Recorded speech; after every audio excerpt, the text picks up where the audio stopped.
Hello, everyone, and welcome to our webinar, How to Design and Build for Well-Being, Equity, and Sustainability. My name is Kyler Joffroy. I'm the online marketing manager here at Island Press, and welcome you all to this great conversation we're going to be having. So here's a little bit of what we are going to be expecting today. We have a fairly simple format. Lois Takahashi will open up the conversation, and I'll do some run through some bios in a bit of Lois and the rest of the panelists. But she'll open up the conversation by asking questions of our panelists. And after we've heard from everyone and they've engaged in conversation, we will open it up to audience Q&A. To submit your questions, please use the questions tab in the GoToWebinar control panel. If you have any trouble with your GoToWebinar technology, please send a note through the chat. And after today's event, we ask that you please fill in your brief survey.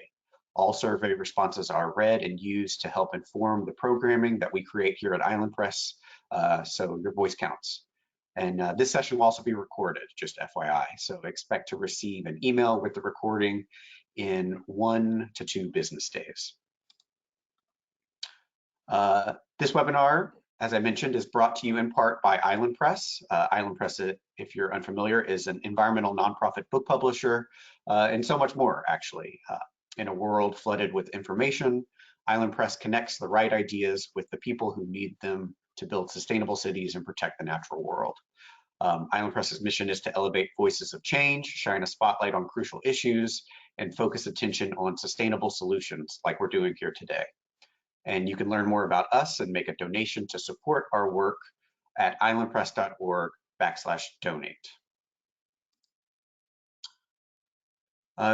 Also, you can grab a copy of the new edition of Making Healthy Places from Island Press's website for a very nice discount of 30% off. And I'll populate a link to the book in the chat after this introduction. Excuse me. All right, so Dr. Lois M. Takahashi is our moderator today. Dr. Takahashi is the director of the USC Price School in Sacramento. And I'll be sending around these bios in the chats so that everyone in the audience has them. So welcome, Lois. On our panel today, we'll start with Nisha Bochwe.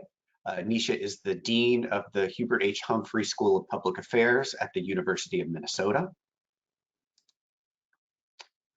Catherine Catalano is the Deputy Director of the Center for Climate, Health, and Equity at the American Public Health Association. Andrew Dannenberg is an affiliate professor in the Department of Environmental and Occupational Health Sciences and in the Department of Urban Design and Planning at the University of Washington in Seattle. And finally, Howie Frumkin is Senior Vice President of the Trust for Public Land and Professor Emeritus of Environmental and Occupational Health Sciences at the University of Washington School of Public Health. So welcome everyone. Thank you all for joining this panel. And I will pass it along to our moderator, Lois, for opening questions. Thanks, Kyler, and welcome everybody in the audience. We're so glad you're here with us today. And we're really glad to be here to talk about this really exciting new edition of this book, this very important book, but also to talk more generally about healthy places and the built environment and how those intersect to create opportunities for all of us to improve our population's health. So let me begin by asking for some basic foundational ideas from you all. And let me start with Nisha here. So let's talk a little bit about your definition of the built environment and what makes a healthy built environment. How do we know when a built environment is healthy? So Dean Bochwe, could you start us off, please? Absolutely. So I'm going to go to our book. I'm going to read the definition to you. And so a frequently cited definition of health is from the 1948 Constitution of the World Health Organization, a state of complete physical, mental, and social well-being, and not merely the absence of disease or infirmity. When I think about health, it absolutely is this. But then we also are mindful that healthy places are not simply kind of this chair that I'm sitting in that's ergonomically correct, right?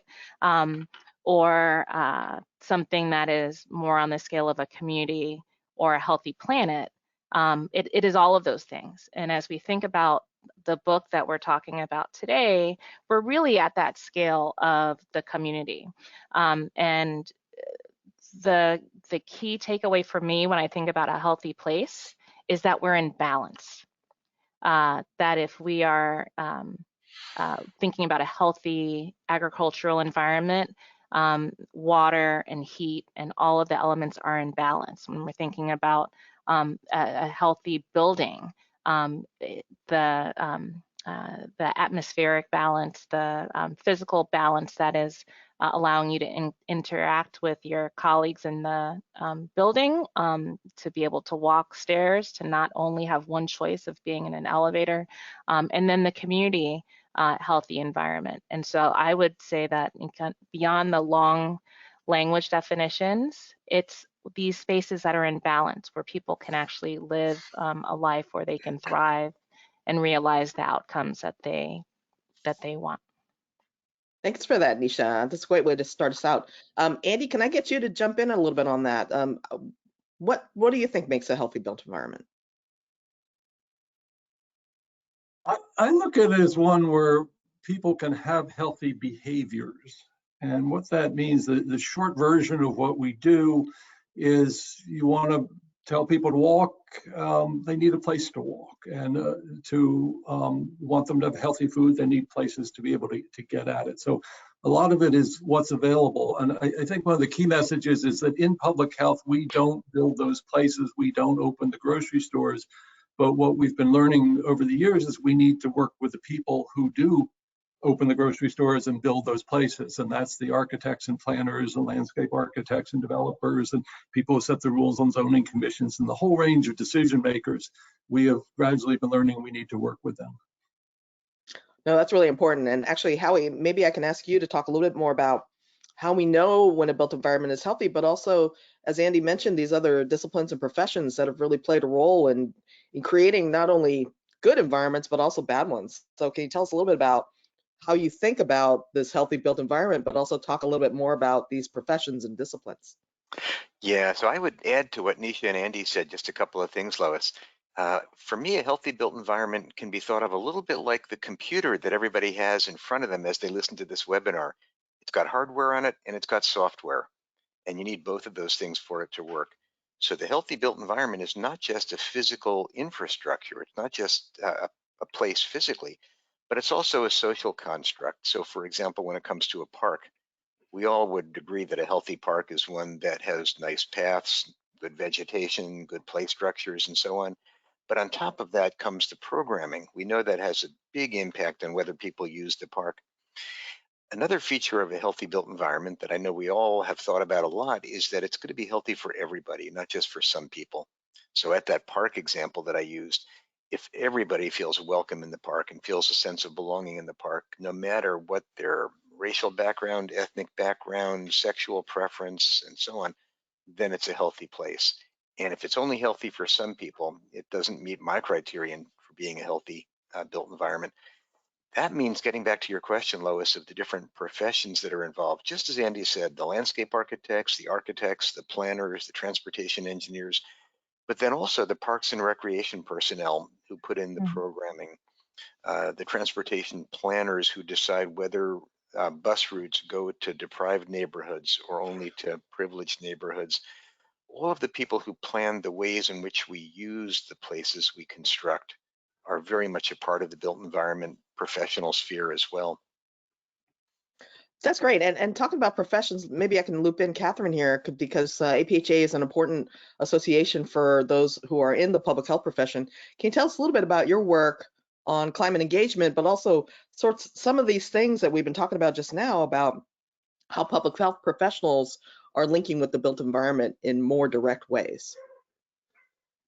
Absolutely. So great hearing from my fellow speakers on their definitions here. And I to sort of set this up and add to that, it's not just about enabling healthy choices. That is a huge part of it. And as Howard said, making sure that benefits are available to all, but also mitigating harm that has been perpetrated on various communities via the built environment over time. You know, it's implementing new good things, but recognizing that where we stand and where we've come from involved a lot of built environment city design that led to increased pollution, that led to increased climate emissions, that, you know, targeted certain areas with the building of our highway system. Communities of color are, you know, exposed to an outsized amount of the burden from on-road air pollution. And there are all sorts of stories there in the history of our built environments as well that we need to recognize and sort of overcome. And as we think about building healthier places, we can't forget the harms that have been done in the past.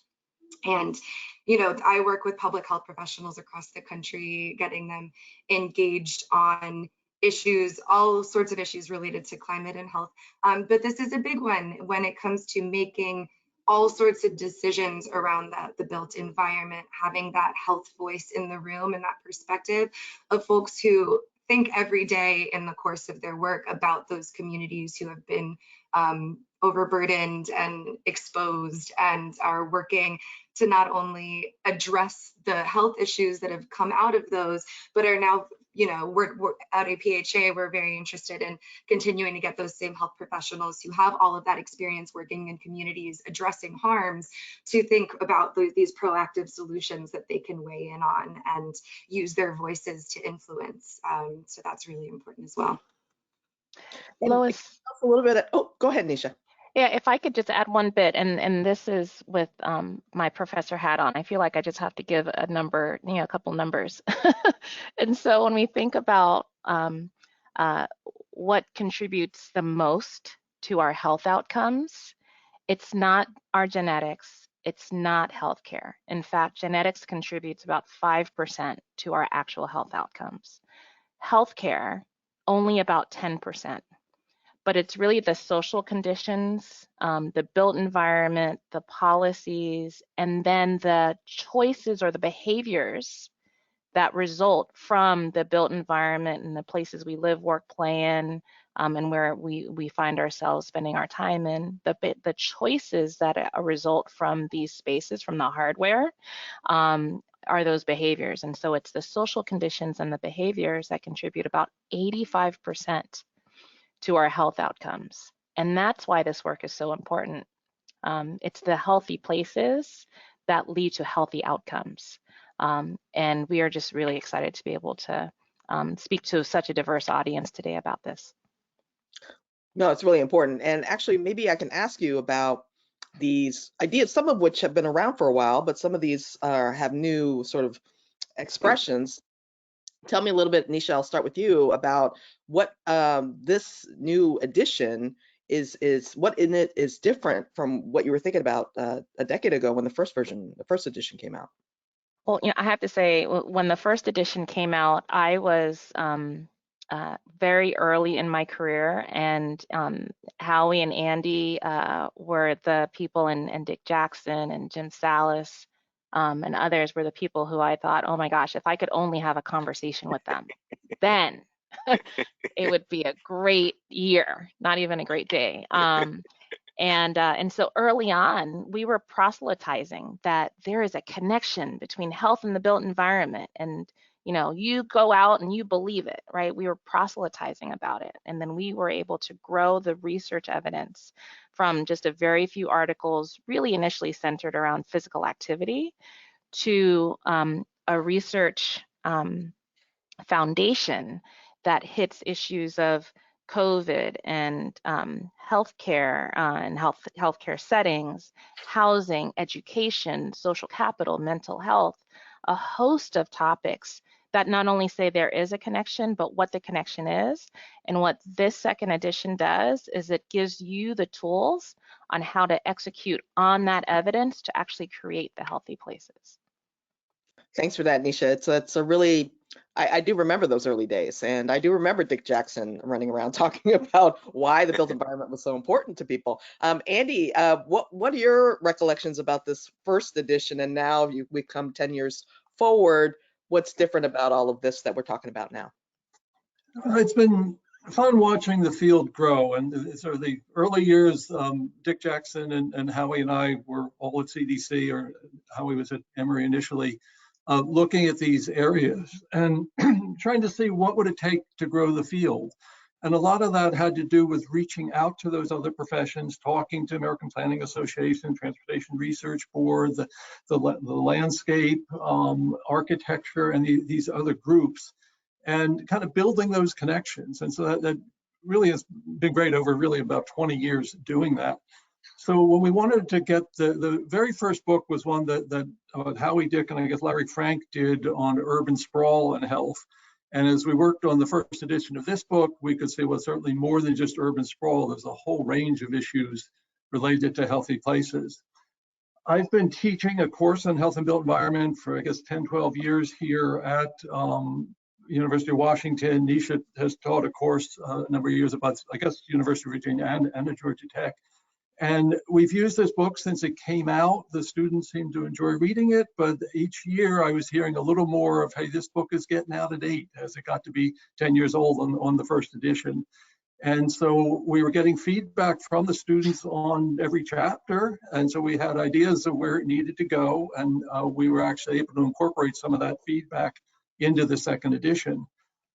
Putting out a book is a lot of work. And so I was talking with Nisha, what is probably 2 to 3 years ago now, about, hey, we need another edition. And she graciously agreed to take the lead on it, which I'm very glad to see that we can move forward. And she's done a terrific job of pulling all the pieces together. And Howie, let me get your recollections about those early days and where we are now with this new edition of Making Healthy Places.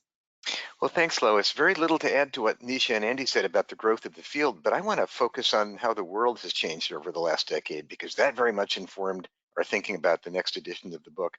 Now, one wouldn't want to say that revolutionary changes happen in the world in just a decade, but actually some big things have happened. So we had the tragic series of racially motivated shootings, and racism came to the forefront of the country's consciousness. And that's a hugely important development over the last 10 years. The climate emergency intensified.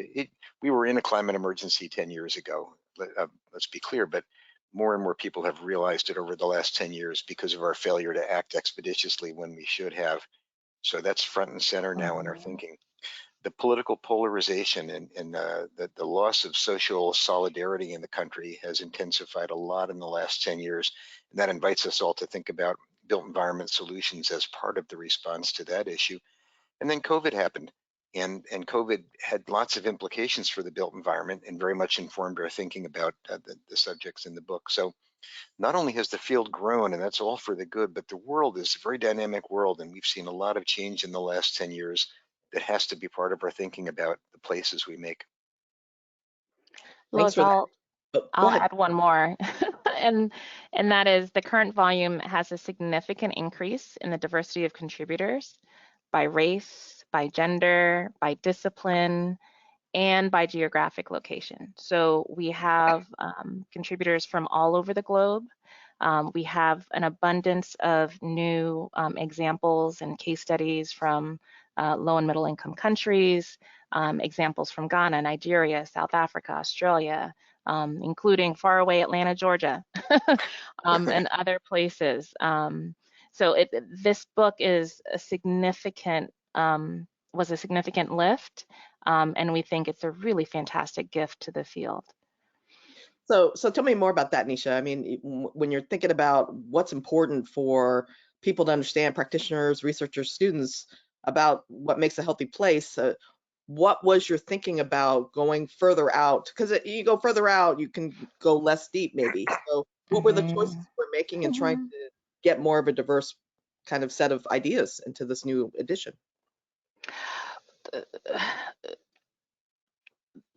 I would say that, and this is my my hat on as the dean at the Humphrey School, that the more voices we have, the better decisions we can make if we are careful in how we go about the decision making.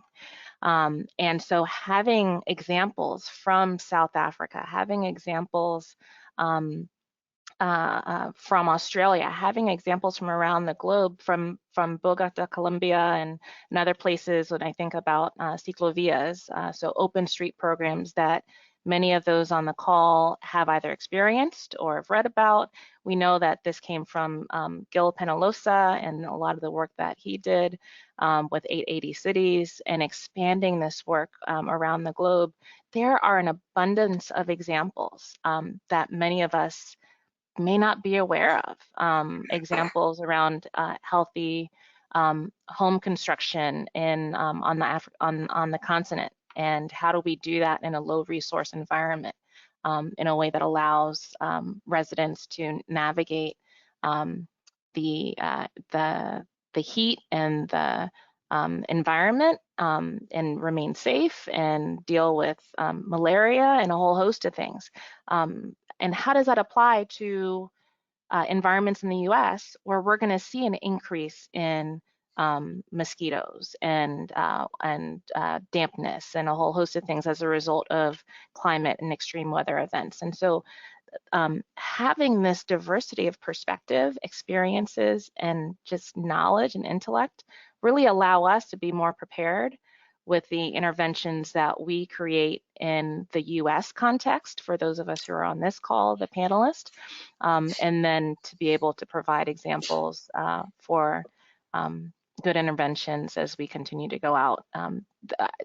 Diversity leads to excellence, and that's what we wanted to do with this book. That's actually really great, Nisha, because I was reflecting a little bit on what Andy was talking about with the coursework and the teaching. And so I'm wondering, Andy, from your perspective, how does this new edition really help to both broaden the view of maybe all of our students, but also to deepen their understanding of places where they may have never been?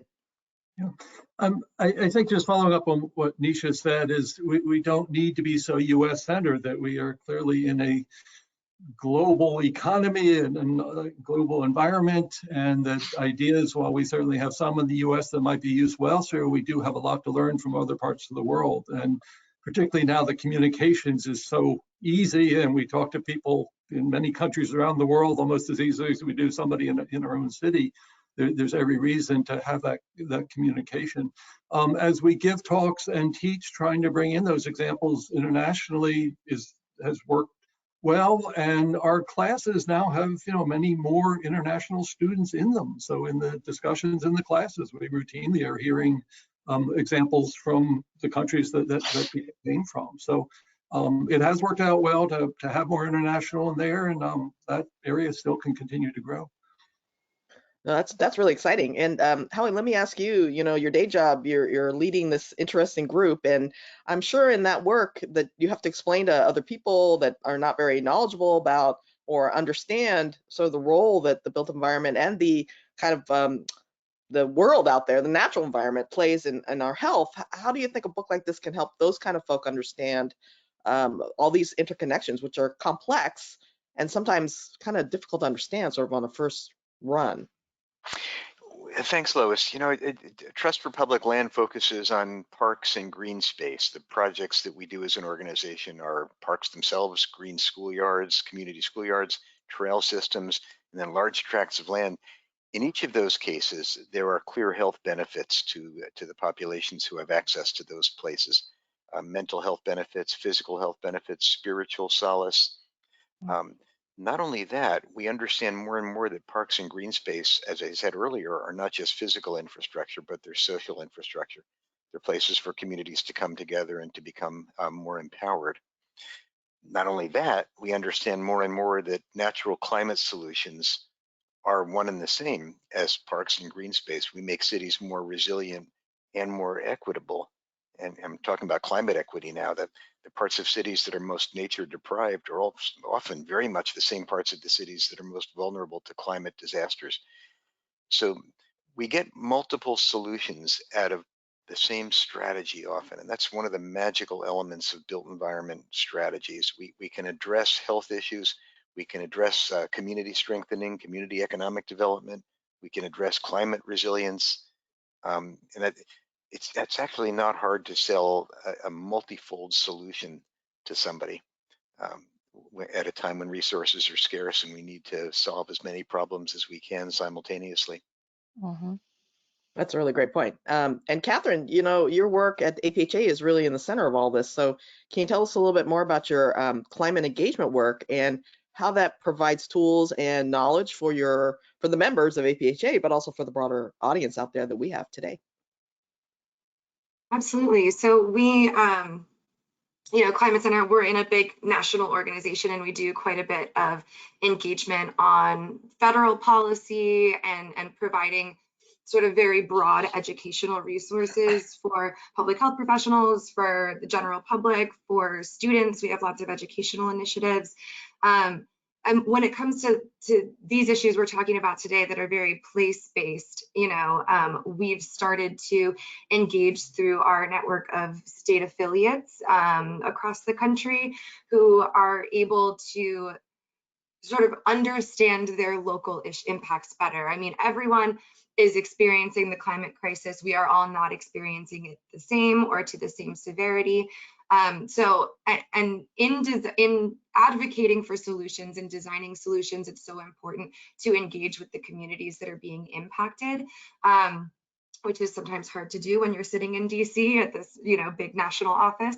So engaging on lots of these issues through our state affiliates, providing them with guidance and technical assistance and resources that we then post for the world to have access to as well, is something we've been focusing on more and more. Especially, I mean, as we are working through solutions that need to happen at the city level and local level, where like real ambition is happening in so far as climate solutions. I mean, Howard was talking about, you know, green spaces being a solution when it comes to societal connection, to mental health, to, I mean, all these different, you know, providing more space for activity, but also it's a really key solution and an adaptation solution as well as a mitigation solution when it comes to cooling cities. You know, the urban heat island effect is something we've been focusing on more and more. City temperatures are often several degrees hotter than outlying areas. And then even within cities, NOAA has been doing this heat measuring in several cities across the country where low-income and communities of color, which have had seen less investment in that type of green infrastructure, are several degrees hotter than whiter, wealthier neighborhoods in the same cities with similar densities. And so it's an urban health issue, it's a health equity issue, and there are several different solutions, but trees are, like you said, such a great piece of that. So we're working with more of our affiliates and partners in metropolitan areas moving forward, thinking through green space and also other smart surfaces to help address extreme urban heat, which, you know, folks, we did a survey this year, you know, seeing how Americans connect different climate impacts with climate change and whether they're concerned about them. Heat was one of those that folks all see, yes, they see the connection with climate change maybe easier than they do when it comes to mosquitoes and you know, things like that, but they were not as worried about heat, and heat is actually the #1 weather-related killer when it comes to climate impacts in this country. So raising awareness about that is a really big part of our work as well. Well, actually, that brings me to my next question, and maybe I'll ask Nisha to comment on this because, and all the other folks on this panel as well, because Nisha wrote a book on this recently. But you know, as Catherine talks about people not understanding or we not understanding what the problems really are, what are some of the tools, such as health impact assessment, that can be used to facilitate the design and development of healthy places, healthier places? Thanks, Lois. And I have to say that as Catherine Ross and Marla Ornstein and myself wrote Health Impact Assessment in the US, maybe that was 8 or so years ago, the field has grown. Feels like it was yesterday. Oh my gosh, it was so long ago. The field has grown dramatically. Health impact assessments allow us to identify the ways in which policies, plans, and programs can maximize health outcomes, in addition to identify the ways in which we can mitigate the harm from those items. Andy has been, I think, the leading voice in health impact assessment over the last 2 decades, I would say, and his contributions to the measuring and assessing chapter has, I think, created a set of resources for measuring and assessing, and not just with health impact assessment, but with a number of other tools that are also easy for professionals to use in addition to the lay public. And so I would actually pass the baton to Andy to see what he would say, given his deep investment in this area. Andy, give us a few tools. We're all Okay. waiting. I'm actually just opening the book to the list of tools. So we have quite a few different tools to work with. There's an old saw, you know, what gets counted counts. And so what has been developed over time has been a lot of different metrics. So just looking at one of the tables for things like active transportation, you get rates of how many people are walking or where there are sidewalks, air and water pollution. I mean, all sorts of measures of those. Things like jobs and housing ratio, looking at, you know, how well that is working in the community. Sustainability issues, how much green space is, a whole range of measures that are there. There's tools available at, one of my favorites is WalkScore, which is one that many of you may have seen. It's just walkscore.com.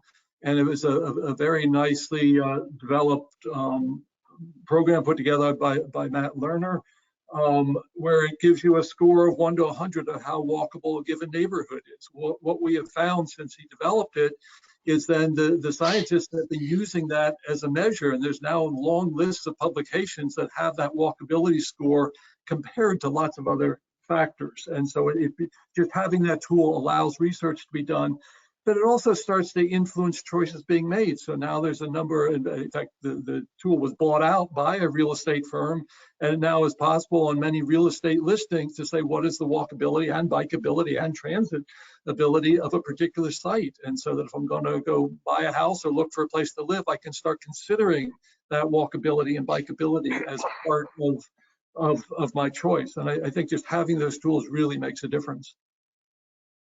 And how, you know, there are lots of tools out there for lots of different things, and especially for community-based groups and local government agencies that don't have a lot of bandwidth to do all this work. What would you recommend that they kind of start with, or what do you tell people when they say, well, I don't have research experience? How do I use these tools? Thanks, Lois. 2 parts to that answer. One part goes back to your original question of what's changed in the last decade. We now have very cheap technologies that we can harvest to use to gain insights into the built environment. 2 that I'd mention. One is the so-called Internet of Things, but I might call it the Internet of Places. So we can instrument parks to learn about how much they're used. We can instrument playground equipment to learn about how many times the merry-go-round goes round and how many times the seesaw goes up and down. Actually monitor the use of a place. And you don't just do that for the heck of it. You do it because if a place isn't getting used as much as you hoped, you can then drill into why, and you can take corrective action to get it going. The second cheap and readily available technology is social media, where we now have the capacity with enormously big data sets to scrape them and to look for place-based emotional responses and comments and reactions that people have, helping us understand better how places function in people's lives. Now, those are cheap, I said, and they are, but they're not easy to harvest, which means that community groups will need to partner with academic institutions or think tanks to help them actually collect and process the data. As importantly, community groups need to articulate what the questions are to which they need answers, and then bring those agendas and develop the research or the data collection together with people who do data collection and analysis for a living. So very important underlying all of this is the concept of the co-creation of knowledge, where if the power lies in the hands of community-based groups, those groups can define what it is they need to know. And then academics and researchers can come in and ally with those community groups, use some of these new tools that are inexpensive and feasible, and generate the answers that we need. Then we have to take those answers back and actually change what we do. We act on the information we get. Thanks, Howie, for that. Let me stick with you for a second, because I'm interested in this community engagement approach you're talking about. What would you say from the book and maybe some of your experiences since the first edition, would you recommend to people who want to either be engaged with universities or on the research side want to be engaged with communities? What are the lessons that you advise people to create these longer lasting and mutually supportive partnerships?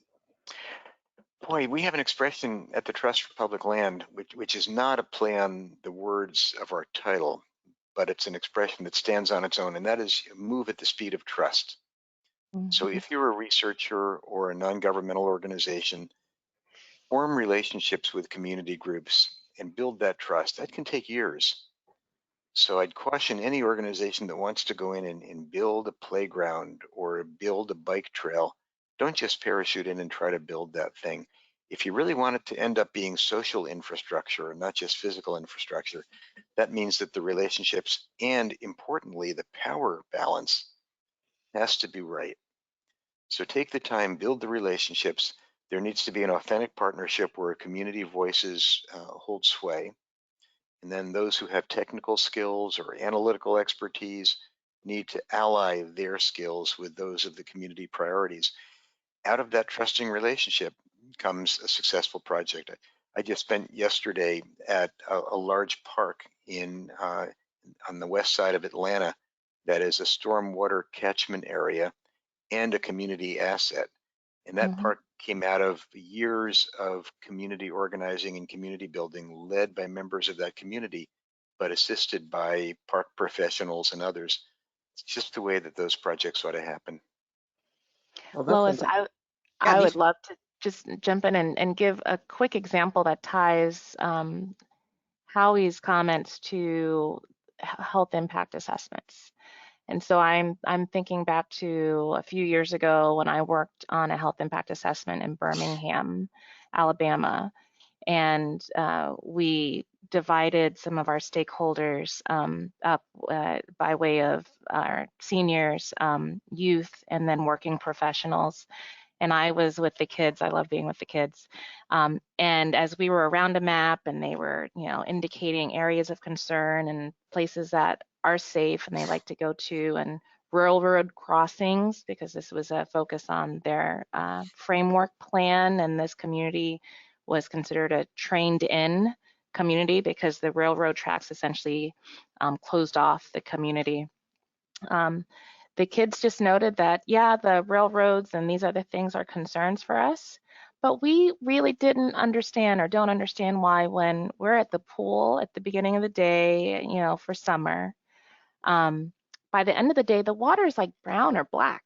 And why does that happen? And it's a result of the polluting industries nearby that the water that they're playing in is seeing this change over the course of the day. It's not the beautiful black and brown bodies in the water. And having that local knowledge to interpret the data is so very important, and to highlight where some of those most critical areas of emphasis need to be placed. It doesn't always show up in the big data analysis that we're trained to do at the university. And that partnership that Howie talks about, moving at the speed of trust, moving at the speed of the community, is so incredibly important, because that's where you have those sustainable, deep lasting interventions, because it's not just the folks who are flying in to do it, it's the community who lives there who will reinforce it and build it. Well, that's a really great story, and it's so important to acknowledge this local knowledge that we wouldn't see otherwise. And Andy, in the classroom, I'm sure this happens all the time, where you have students who are from these communities who are talking to you about the information that they know, but they don't see it in the large data sets that we typically work with them. So what do you recommend to these students who have local knowledge? It's not sort of seen as rigorous by other people, but it's relevant to what we do. How do you train them to both find this knowledge and then use it for good purposes? Actually, a couple of thoughts on that. One is that as part of teaching, we have a lot of readings from both the book and from other sources. And one of the requirements in the course is that they write reflections on each of the readings. And that reflection is focused on how does this fit into your life? How does it help explain some experiences you had? How might it help you in future jobs? So it's getting them to think about how does their world connect with the factors that are there. We certainly emphasize the community engagement, and so we give examples of that. And when we're able to, we do teach a health impact assessment course that goes out each year to a project and works with the community on that. And that, when we get feedback on the course, that's one of the things that we get very positive feedback. The highlight of the course is being able to interact with the community where we're looking at a project. So I think the students are understanding it out of that you need the community engagement to take what shows up in a course and turn it into real life action. That's great. And Catherine, can you comment a little bit about, because your work is in engagement, what are the challenges and opportunities that maybe some of those in our audience would like to be able to practice?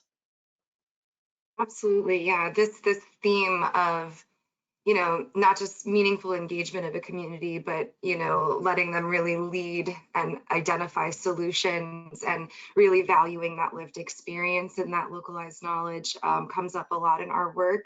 And as Howie was talking about moving at the speed of trust, that really is something that's starting to be practiced more in all sorts of institutions, is allowing that flexibility of time, of direction to really build something together with community in the work that we do. And regularly, it's a skill set. Working with communities takes a lot of practice and respect and deference, and takes it's a set of skills that you actually have to intentionally build.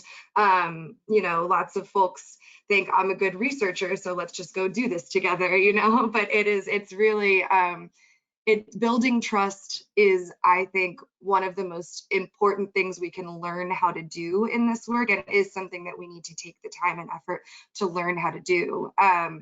And it's really about showing up. It's about acknowledging your privilege, whether from your personal identities or from the institution that you come from. It's about, again, letting people lead. We actually developed a training with the Moving Forward Network and the Union Concerned Scientists that's available online. I could probably drop the link in the chat, it's on YouTube, on building trust-based community partnerships. Designed this training with several of our environmental justice partners, and had folks come and speak to situations where their collaborations with academics and with organizations that were very well-meaning ended up sort of leaving a bad taste in their mouth. And there's a lot of historical distrust that needs to be overcome, and it's rightful distrust. People might think, oh, well, I mean well, but community groups have been approached before and sort of had their knowledge and experience extracted and didn't get much in return. Someone left and published and didn't stay and build a relationship and help build power together, and really show that they were there to work towards those same goals, and they were going to share in that goal setting and visioning together. So it's something, coming in, overcoming that barrier to trust that exists and very much should be made aware of, and then taking the time to really show up, leaving space in your plan to adjust and do things that are community priorities, not just sort of working together on your designed issue. So if I can, I'll drop the link, but it's just a really important skill set that needs to be really intentionally worked on. Mm-hmm.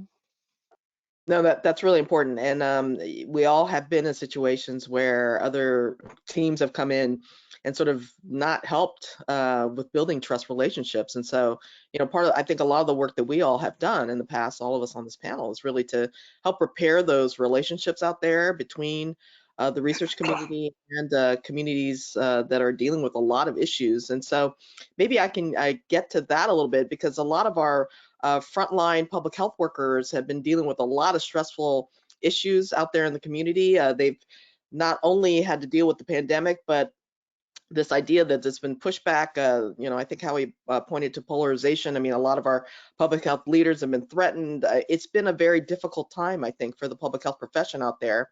How do you think, let me start with Nisha, how do you think the built environment can be used or leveraged to improve mental health for public health workers, other professions? How do we deal with this environment we're living through now, but also these ideas that you've all been presenting for the last decade or so about how the built environment can actually be used to alleviate some of these stresses? Let me So start with Lois, I absolutely want to answer that, but I want to put a pin in one of the things that Catherine said just so powerfully, and that is engaging with communities and valuing them is critical, but the community has to open the door to us. And I think about some work I did funded by the Robert Wood Johnson Foundation in Lihue, Hawaii. My team was trying to engage with youth organizations on that island, and we called and sent letters, and no one was interested in engaging with us. And it wasn't until some CDC colleagues reached out to a dear friend, Brev Brody, who leads the Get Fit Kauai organization, that Bev said, this sounds like a great idea. Let me go and talk to the community. And Bev's word was what opened the door for at least our kids in Lihue to complete the Youth Engagement and Action for Health project. They identified that their nearby park was an area that needed to be renovated. They came up with an evidence-based argument presented to their county council, and county council awarded $80,000 for those kids, for a park plan, a park study. That then led to a complete park renovation. And so, yes, we should all go out and engage with these communities, but we have to know that they have to open the door for us. And sometimes, all the time, we have to find that trusted voice that's the ambassador that can have the door open. So if we think about Jon Snow, and he went around and knocked on the doors to figure out the households where there were significant, deaths in London, he didn't go by himself. He went with a pastor, and the pastor helped the folks open the door and have the conversation with Jon Snow. And so as we go out and we're knocking on doors, we have to think about who's the pastor, who's the Bev Brody that can allow us to bring our skills and resources to these communities. So with that, I'm going to pass the question then to Howie that you asked. Definitely done. So thanks for because that. I know he led the chapter on this very topic. Well, and the interesting part of your story too, I think, is that your CDC colleague was the one who introduced you to this community, and so these public health frontline workers are really important. There are our ambassadors from our research institutions, our state institutions, our government agencies to these communities. So Howie, can you tell us a little bit about what it is that makes them so special and how we can use the built environment to alleviate some of the mental health issues in the communities, but also for our public health frontline workers? Well, we have a lot of insights from good research over the years about the ways in which the built environment can address anxiety and depression and other mental health issues. One part of that is nature contact, which has come up several times in our conversation, but it's almost a magic elixir that we have such a deeply hardwired affiliation with the natural world, as E.O. Wilson taught us, that creating those places and providing access to those places and time in those places, programming and introduction and curation for those who are unfamiliar and need those things, that is a great way to help with dealing with mental health issues. Many forms of built environment design, not only natural places, but shared common spaces, bring people together. And the social togetherness, the connectedness is another key ingredient of good mental health and personal psychological resilience against stress. This is a good time to bring in indigenous knowledge, what's sometimes called traditional indigenous knowledge, because the sense of affiliation with the natural world, harmony with the natural world, reverence and respect for the natural world comes out of indigenous knowledge around the world. it's one of those things, it's become fashionable, I hate to say it, but there truly is a body of wisdom that can be the source of not only better mental health and greater management of stress, but also a more wholesome relationship with the ecosystem in which the built environment exists. Help us deal with global scale problems like climate change and biodiversity loss. As we tackle those big problems, the last thing I'll say about improving mental health is that being active, rolling up our sleeves and tackling big problems is one of the best medicines to prevent despair. That's really, really, really important. And you know, this idea that these public health workers are both visible in some respects and invisible in others is kind of an interesting issue, I think, that the profession is facing. So this idea that there are ways we can help our workforce too is, I think, an important takeaway from your book. We just had a comment from the audience about another profession to partner with around community engagement is museums, especially around science and children's museums. I'm wondering how if your group is any experience with that, and then I'll talk to the other panelists as well about some of these other sorts of science-based, arts-based organizations out there in the community.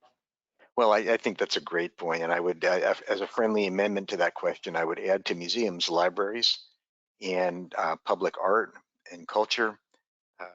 The so-called palaces for the people that Eric Kleinenberg has written about. These public resources are social infrastructure.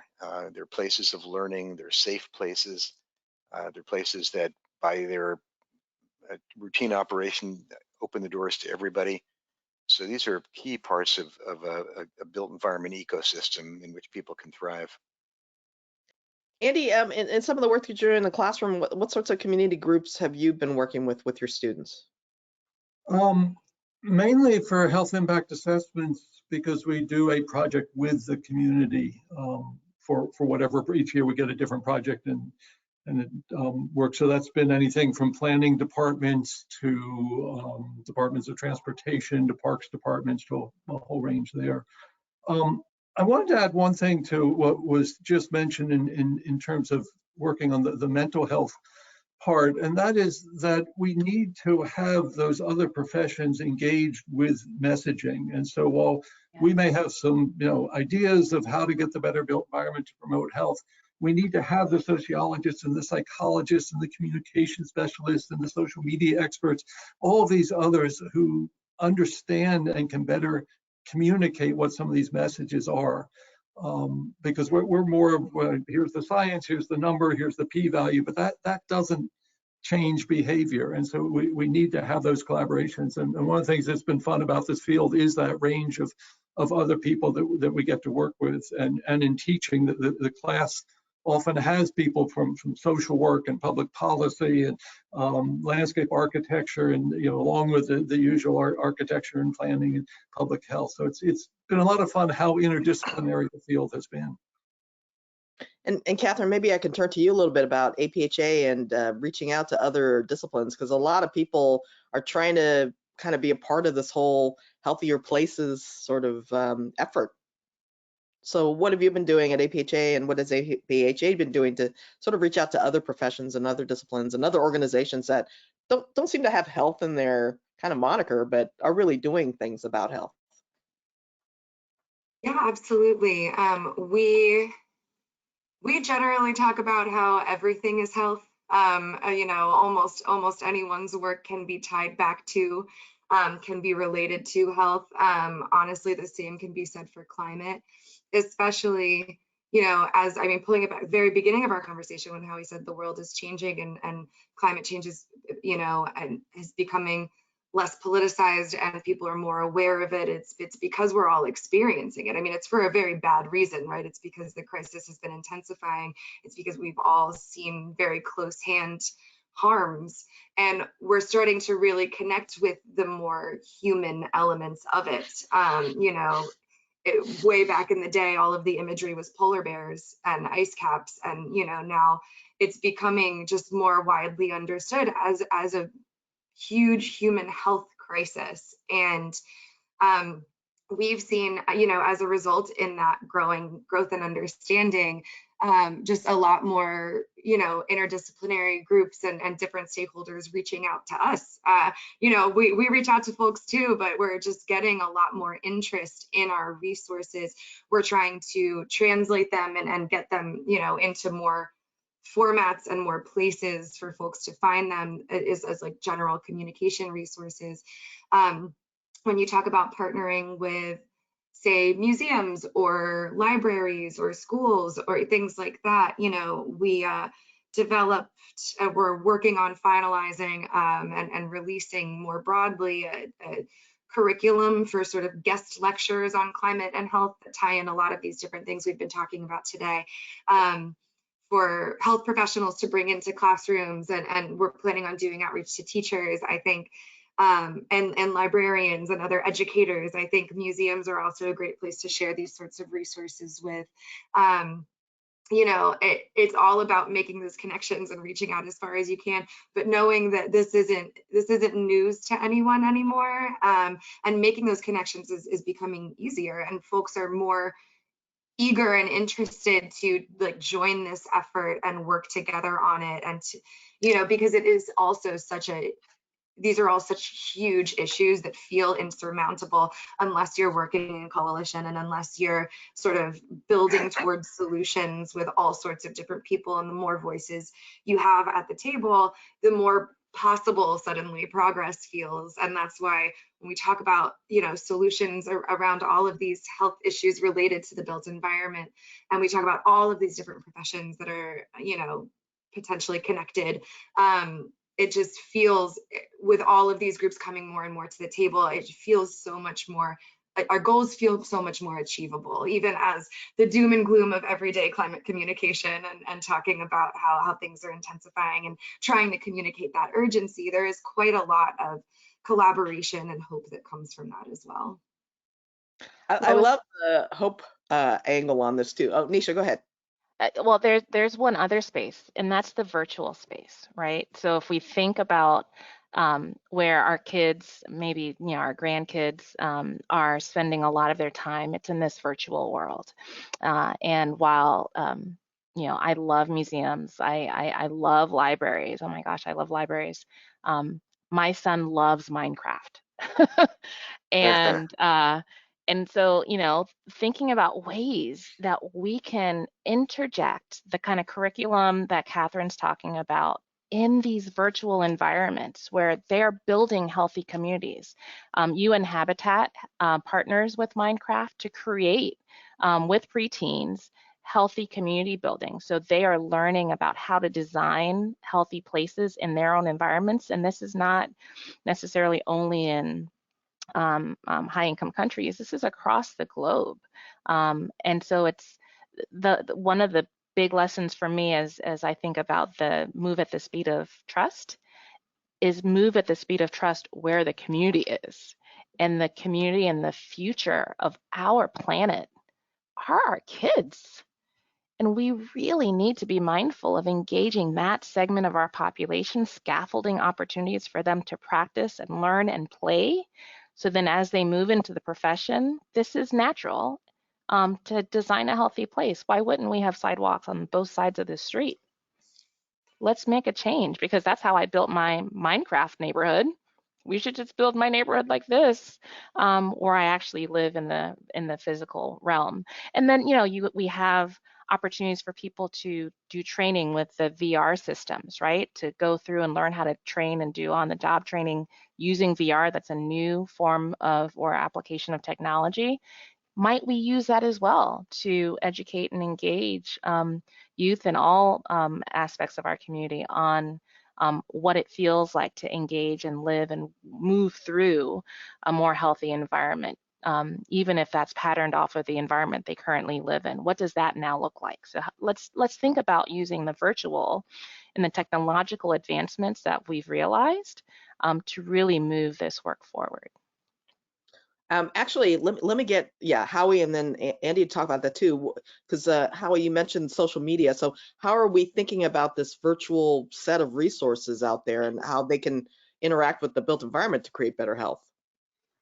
Lois, I just want to go back one topic if I could before addressing that one. We talked for a few minutes about advancing public health, about health in all policies, about health impact assessment. And I love advancing health. That's what I do. But I want to scandalize my colleagues and friends and lots of the people on this call by opposing some of that, or at least issuing a strong cautionary word. How respectful is it if I walk into a room full of architects or planners or transportation engineers and I say, you all ought to do my agenda, you all ought to advance my goals, rather than saying, how can I help you advance your goals? How can we together solve what I want to solve and what you want to solve? So I'm actually not a big fan of health in all policies. I'm a fan of all policies and all policies, or all goals and all policies. We do want to advance health and equity and environmental sustainability and economic development. And the really good durable solutions are the ones that solve multiple problems at once. I'm saying this again and again, but it's, yes, we should work hard, those of us in the health professions, to advance health, but we should be mindful that health is only one of the components of a good life. And we should align that work with other goals that our colleagues carry and do that in a very authentic way. So Hear, we've got a hear. poly crisis on our hands and we need poly solutions. No, that's really an important point, actually, that we have to be working on all sectors in all different ways all the time for these broader goals that are really, really important. I'm mindful of the time now, so sorry about cutting off our virtual world and it's going to answer all questions. But I'd like to move to some of these audience questions if that's okay with all of you. Yeah. One of the first questions that I think is interesting is this idea that we know that green space, natural environments help mental health and other sorts of physical health. So the question is, how can we mitigate ecological or green gentrification? So maybe I'll throw that at Howie first, since that's part of your job. How do we make sure that the things we're trying to do doesn't evict all kinds of people from the environments we're trying to create for them? Yeah, so I'll draw a distinction, if I could, between gentrification and displacement. Displacement, in the way I'm using the term, refers to people being moved out of where they lived for a long time. Gentrification, as I mean it, has to do with making neighborhoods better, greener places. Everybody deserves to live in a great place. So in the poorest, most deprived, most under-resourced neighborhood, we should want to make that a greener, healthier neighborhood. Now, the question is, how do we allow the people who live there to continue to live there? And there's a whole bucket full of public policy that needs to be invoked. Everything from tax breaks for the people who live in a neighborhood once some development happens, to marrying the green development of the neighborhood with job training, with small business support, with community engagement and empowerment, so that the community is fortified against displacement. Getting community engagement early on in a development process. The 11th Street Bridge project in DC is a terrific example of that. This is a project that's several years into its lifespan and not one shovel full of dirt has been turned yet. But there's affordable housing going up in the neighborhood. There's job training, there is small business reinforcement. When that park comes along, as it one day will, and it won't be too long, it'll be a park in the context of multifaceted neighborhood strengthening and economic development, that in a capitalist society where you can never fully prevent property values from rising as the property value improves, you can at least do all of those things to minimize displacement. Last thing I'll say is we desperately need more housing in this country. We have such a pile of policies that prevents adequate housing from being built quickly where it needs to be built. So the supply-demand gap is rising. That's contributing to the homelessness crisis that we have and to housing affordability problems. If we could address those problems, that would be a strong bulwark against the displacement that comes from improving neighborhoods. Thank you for that, Howie. Maybe I'll ask Nisha, there's another question that came in that is related to this about how you get the private sector to partner on these sort of built environment opportunities whereby everybody wins. I'm rephrasing here, but you have some thoughts on that? I do, but I want to just add one bit and then I'll answer that. And that is displacement. When we think about green gentrification or gentrification broadly, is is a solid kind of endpoint. Before we get to the displacement of individuals in, let's say,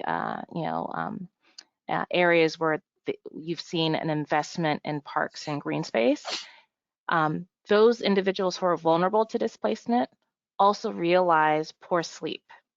Their kids realize greater stress. There's a whole host of collateral damage that happens prior to the actual displacement. And so the kind of work with the 11th Street Bridge project that Howie talked about is so incredibly important because it allows you to mitigate those negative impacts along the journey to displacement that can stay with the individuals and their families in ways that we don't often measure and we don't pay attention to. I just really want to highlight a fantastic scholar, Dr. Patrice Williams, who's at MIT now, a graduate of Florida State University's planning program, who has done this kind of work. And it's really critical that we look past that endpoint and really think through what is the process. So private sector, how do we have them engage and support this this work? I think we need policies in place that incentivize and have some level of penalty or a stick for the work to move forward. And so, for a private developer to be able to build at a higher density, there are policies in place in various cities across the country that require a certain percentage of affordable housing. So yes, of course, you can build at this higher density, and you're going to include X percent or X amount of dollars, and not just in units that are all single, one bedroom units, but a variety. So you have this variety of people who are able to benefit from the policy. And so policy approaches, understanding the driver for private sector largely is economics.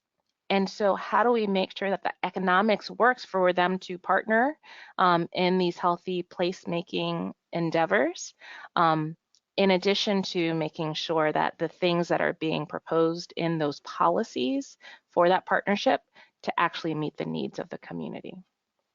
That's very helpful. Thanks for that. Can I give one example on that?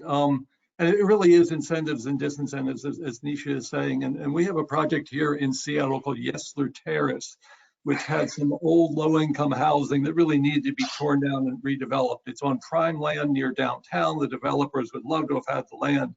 What they were able to do was to get the City Housing Authority to work with a developer who had the same vision. And what they did then was rebuild at a much higher density, both affordable housing and some very high price units. And essentially the high price units then cross-subsidized the affordable housing. And they did have to move the people out whose housing they were replacing, found other housing for them and gave them a right of first refusal for returning. Many of them did return. And from what I can tell, that has worked well. But it was that collaboration between a private developer who had the vision, yes, we need both, and was willing to work with the city, and they made the numbers work. So the high priced units then cross-subsidize the affordable units. And maybe I can follow up on that, Andy, with you, because we have a question about how public space and the built environment support social fabric, but are there any publicly available data sources that can help people understand and measure how that would actually work? I'm not sure I have a data source for that. Do you, Howie? I think we're calling it social health, attachment, cohesion, collective action, belonging. Are there any data sources that that you're aware of that can help people understand how those are related to the built I think environment? the biggest one is the General Social Survey at University of Michigan, which is a national survey. And then there are lots of local level surveys that academic institutions and foundations carry out, surveying the components of social connectedness. And that's really worthwhile. Once we build social connectedness, we build health, we build resilience to disasters, we build economic opportunity. It's really an extremely important set of variables to keep track of. Mhm. It's really helpful. There's a in chapter 22 we have a table examples of public health data sources that include health and built environment data. It actually covers 2 full pages with a host of examples of data sources: U.S. Census, City Health Data Dashboard, Places Project, the Behavioral Risk Factor Surveillance System, ACS, the American Community Survey. So there's a fantastic resource in chapter 22, page 401, for those of you who have the book in front of you like I do. I'm glad the book covers all the questions that anybody could ever ask on any moment. Let me ask Catherine, there's a question in the audience about examples of projects that you can think of where a small grant, and they're talking about $100,000, might be might fill gaps that currently either academic institutions or other groups are not filling and still make an impact. What do you think? Absolutely. Is that related to something specific, like fill gaps in, or just sort of generally? They're just saying that there are probably gaps out there that people are not sort of addressing because they're big or they're small. But what would $100,000 do to address some of the most important relevant issues that are not currently being addressed? So what some of the not high priorities that $100,000 could really change? Interesting question. And then I it's can jump in requiring while a you're little bit of thinking. like mental math. What? Yeah, Well, I mean, they're looking for some kind of investment opportunity for a philanthropic foundation that has $100,000 to give. Where should they put that money? I'll jump in with one answer, Catherine, while you're thinking. And we're doing some of this work now, building community capacity in community organizations to go after funding. So countless community organizations around the country have good ideas and they're doing good work. They don't necessarily have the financial management capabilities or the grant writing capabilities. So empowering those groups and training those groups, technical support to get those big grants, you can take the 100,000 and leverage that into millions if you build the fundraising capabilities of community-based groups. Absolutely. Really Yeah. I important. hope I gave you a minute to think. Sorry about jumping in there. Honestly, Want to add anything to that? yeah, building on that, building that financial capacity, and also like, this doesn't actually answer the question, but it's another side of that, right? Using the money to help community groups build that financial capacity. But also one thing we're trying to do more and more of is trying to reframe the philanthropy space to be able to fund these sorts of groups, because it's not just financial capacity. It's really strict reporting requirements, or money tied to very specific deliverables rather than just for capacity building, right? Like financial capacity, any sort of capacity with an organization. Reframing the way philanthropy looks at supporting these movements. I think there are changes happening that I've noticed over the last few years, and we need to keep pushing things in that direction. Whatever the money is, especially when it's going to more localized groups, especially when it's smaller pots like that, shouldn't be tied to very strict deliverables, right? Or really strict outcomes. That's very limiting and might fund a short-term project, and then all of that support goes away as soon as the project's over. Really thinking of ways to build long-term capacity towards, working on these goals, because also a lot of these community organizations that are looking for funding sources like this are going after all of these pools of tiny amounts of money, right, to try to amass something to power their work with. And they're also the types of groups that they don't work in a siloed way like we do at the national level a lot of the time, or in an academic place. They're not just working on climate. They're not just working on housing. They're working on all of these issues, as we've been talking about this interconnectedness. They're working on all of these issues that are impacting their lives and trying to make their lives better in their community. They're working in a way that we can all learn from. And when we have these smaller pools of money that they are able to go after in a way that they might not necessarily be able to go after, but they're still chasing down all these different pools and they're all tied to specific siloed projects, that's not really helpful to facilitate that growth. We have 1 minute left, so I know Nisha wanted to say something. So hopefully, Nisha, you can say something really quickly, Yes. and then we'll have to wrap it up. I can, and I'll just say, so the Inflation Reduction Act offers us an immediate opportunity for $100K to go to universities to support local organizations that do not have capacity to access the IRA money. And I say universities because universities have partnerships in communities through extension and through other places, through other venues that are really powerful to help make sure that the funds go to the projects that these local communities say are important to them, even though they don't have the immediate capacity to execute. I want to thank all of our panelists today, and I also want to remind everybody that there is so much knowledge, techniques, tools, and just basic good sense in this new edition of Making Healthy Places. So please see, there's a 30% discount. I mean, I don't know what better holiday gift you can get than that. So please make sure you go buy your edition of Making Healthy Places. And thanks again, everybody, for being here. Really appreciate it. Thanks, Lois. And thanks everybody who attended. Thanks, everyone. Thank you. Thank you.